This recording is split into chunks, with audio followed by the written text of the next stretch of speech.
All right, so now that we have our super elegant double pencil bow, I'm going to show you how I use this tool to introduce the bow hold to cello players. Again, this is in the context of a beginning orchestra class where everyone in the room learns the bow hold with a pencil bow, but this is the version that applies to the cello players. So the first thing I'll have students do is I'll have them wave at me with their empty right hand.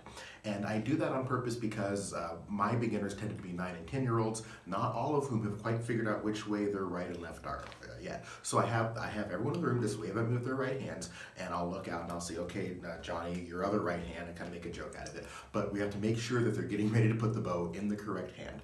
That's what I'll do. We'll wave with our right hand, and then I'll walk through the rest of this. I'm actually going to step behind the camera so you can kind of see from the player's point of view some of the look-fors that can happen behind the hand here. So, after we've established that this is in fact the right hand, we're now going to walk through and we're going to walk through this in a way that emphasizes relaxation and minimal tension from the outset. So once we've identified the right hand, I'll have my cello students go ahead and shake that hand out, and I tell them to shake it out and make it nice and floppy. I purposely use the word floppy, and I tell them to let their fingers dangle. So, and I'll actually come around with either pencil or something like that, and I'll just kind of test their fingers for dangliness. I'm looking to see that everything's nice and loose and relaxed. So then what I'll do is I'll tell them to take their pencil bow, their double pencil bow here, and hold it with the eraser pointed up. And then once they've all done that, they'll point the eraser in towards their hand. And now is where the fun starts. So what I'll tell them to do is I'll have them shake out their hand again. I repeat that a lot just to reinforce this idea of relaxation. And I'll tell them to take their fingers and drape them down the side of the stick. Of course, I've looked and I've made sure that they're holding the stick kind of this way and not this way, right? So they take their floppy fingers and they drape them down the side of the stick. And now the next thing I want to do is I want to kind of go around to student, and I want to pay particular attention to this rubber band here. This is the one nearest the erasers.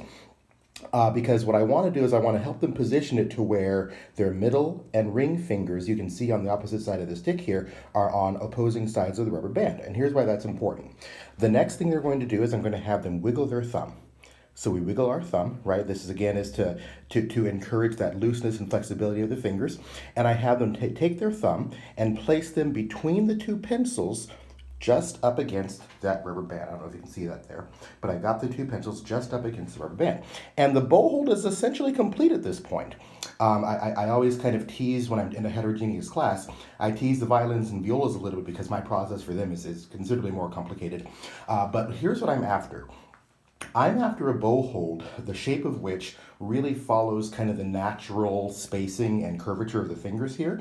There are some folks who are a little more prescriptive about this finger here, this finger there, but really what we're going after is just a natural spacing in the fingers. And so again, I'll walk them through it again.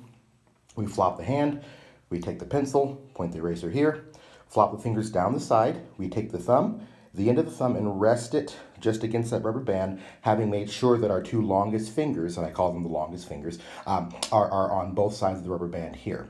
Now, another thing I'll do is I'll go around and I'll check their thumbs. I'll let my cello students know right from the beginning that it's important that I see that thumb knuckle of theirs, and notice how the knuckle of the thumb is aimed away from the hand.